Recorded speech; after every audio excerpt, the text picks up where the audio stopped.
بسم الله الرحمن الرحيم.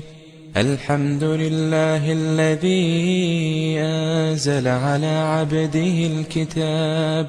ولم يجعل له عوجا قيما لينذر بأسا شديدا من لدنه ويبشر المؤمنين الذين يعملون الصالحات أن لهم أجرا حسنا ماكثين فيه أبدا وينذر الذين قالوا اتخذ الله ولدا ما لهم به من علم ولا لآبائهم كبرت كلمة تخرج من أفواههم إن يقولون إلا كذبا فلعلك باخع نفسك على آثارهم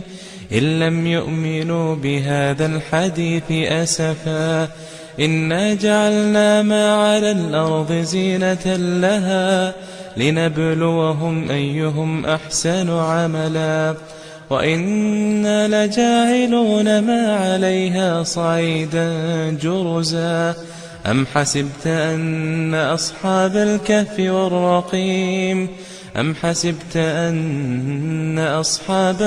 والرقيم كانوا من آياتنا عجبا إذ أوى الفتية إلى الكهف فقالوا ربنا آتنا من لدنك رحمة وهيئ لنا من أمرنا رشدا.